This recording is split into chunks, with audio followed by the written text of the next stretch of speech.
Valsts auga aizsardzības dienests ieradies kokapstrādes uzņēmumā, lai veiktu koksnes termiskās apstrādes un materiālu marķēšanas pārbaudes. Tas tiek darīts, lai izslēgtu iespēju Latvijā ievest kaitēkļus, kas var radīt būtisku kaitējumu dabai, kā arī pārliecinātos, ka materiāls, kas tiek eksportēts, ir drošs.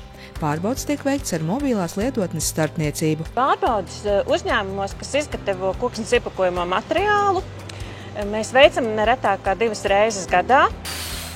Lai koksne būtu droša, materiāls jāapstrādā 60 grādu temperatūrā vismaz 30 minūtes. Uzņēmumā Kronus tas tiek veikts certificētā kaltē, monitorējot procesu.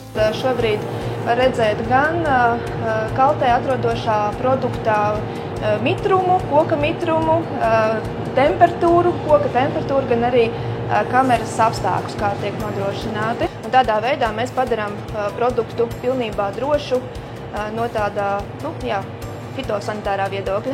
Sijā Kronus ir startautisks uzņēmums un fitosanitāro prasību ievērošana ikdienā ir prioritāte.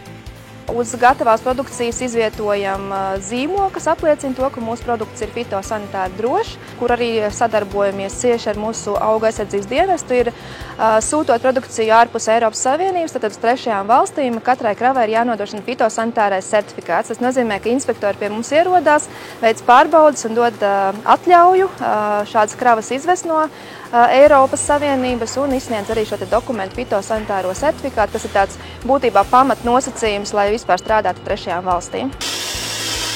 Lai pārliecinātos, ka uzņēmumā veiktie fitosanitārie nosacījumi ir izpildīti, inspektori veicot urbumus termiski apstrādātā paletē, pārbauda, vai materiāls nesatur bīstamu augu karantīnas organismu prieža koksnes nematodi. Prieža koksnes nematodes pazīme ir zilējums. Un ar neapbruņotu aci nematodu nevar ieraudzīt.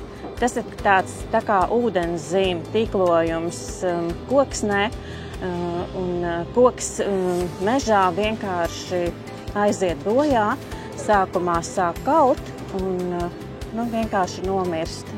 Savukārt līdzās uzņēmuma esošajā parkā valsts auga aizsardzības dienests izlicis slāzdus. To liek vietās, kur tiek importētas kravas no Ķīnas. Es esmu izlikusi feromānu slāzdu uz lapu koka. Šī ir konkrēti bērzu suga. Un organisms, ko es meklēju, tas ir Āzijas ūsainis. Āzijas ūsainis var ieceļot Latvijā no Ķīnas ar koksnes iepakojamo materiālu. Un vietās, kur tiek saņemtas kravas no Ķīnas, mēs veicam pārbaudes, izvietojot šos feromānu slāzdus, pie kuriem ir piestiprināta speciāla viela, kas pievilina šo kukaini. Āzijas ūsainis ir līdzīgs Latvijā esošiem koksnegrauzim. To atšķir vien baltie plankumi uz spārniem, kā arī krietni lielāks kaitējums, ko tas nodara kokam.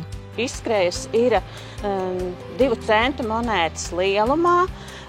Mūsu koksnegrauži tik liels izskrejas neveido. Slazdi tiek likt arī vietās, kur tiek importēti oša koku materiāli.